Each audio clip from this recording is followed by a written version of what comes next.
Hi, I'm Ken Kessler, and welcome to the Sounds of Christmas podcast. If you're new to this podcast, I want to start by saying thanks for joining us. If you're not new, welcome back. Either way, I'm glad you're here. Now, to avoid any confusion, I want to say that there won't be any music played here. This is a place for conversation. I'll talk about Christmas music and some related topics, sometimes by myself and sometimes with guests. If you're looking for music, just go to soundsofchristmas.com and click on the tree or the player on the front page or on the Listen Now page. We play the best variety of Christmas music all year long. Well, except in October, when we play the best variety of Halloween music. It will probably not surprise you that I get a lot of Christmas stuff sent to me. Most of it is about Christmas music, so I wasn't at all surprised when this article popped into my email. It's from a website called Facts Chronicle, which I admit I haven't heard of before. Not that big of a deal, as there are lots of websites I haven't heard of, and I'm constantly discovering new Christmas-related places on the internet. The headline for this article was, "What's the best Christmas music recommended by an expert?" I'll admit I was intrigued. What Christmas music is the best is very subjective and personal. What I consider the best might not be something you like at all, and vice versa. There are also many, many shades of gray about what anyone considers the best. I might absolutely love a song that you think is just okay, for example, and so on and so on. You get the idea. But I was curious about this, mostly about who the expert was. I know a lot about Christmas music, but I don't consider myself an expert. And I've had plenty of guests on this podcast who know lots about Christmas music, but I don't think any of them consider themselves an expert either. It didn't take long before I realized this was an AI-generated article. The tells were evident by the second paragraph, but I think this sentence really screams AI. Quote, "Reviews matter so much in today's marketing strategies as people love to buy the facts used as practical examples by users." End quote. Sounds like a lot of word salad and not like the kind of thing an actual person would have written. The article goes on to suggest things you should consider before buying Christmas music. Their tips include making sure you can answer these questions. How much are you willing to pay for Christmas music?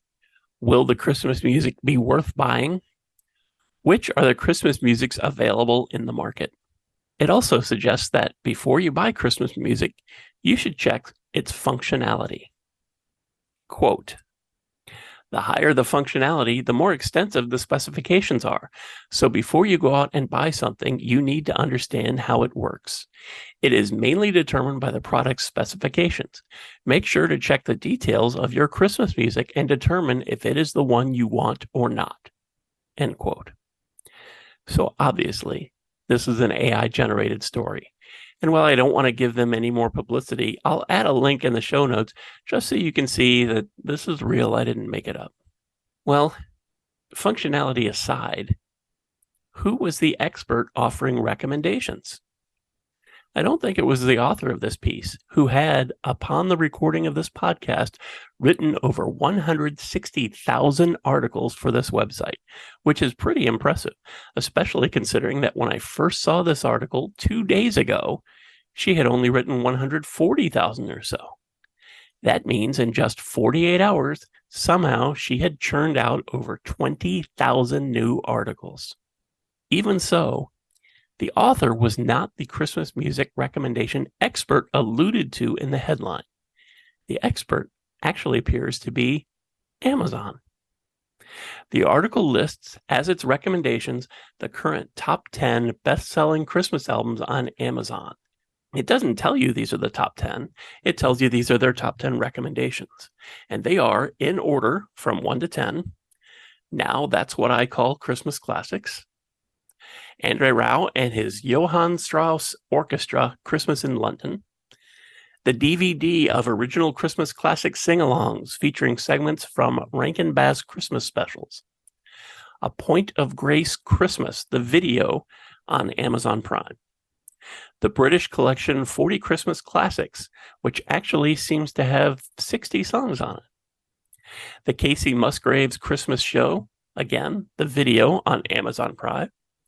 Andre Bocelli and Family, A Family Christmas, which it lists as an audiobook, even though it is not. Michael Bublé's album Christmas, Johann Sebastian Bach Christmas Oratorio, another Amazon Prime video, and Celtic Thunder's Celtic Christmas Eve, which is also listed as an audiobook. Now, to be fair, the article did mention that it was recommending Christmas music, and whether they're audio or video, all of those 10 things do qualify for that. But that's the result from a particular expert on Christmas music recommendations. And if you scroll down a little further past the end of this article, you'll find another one from the same author. This one has the headline, Top 10 Best Christmas to Buy Online.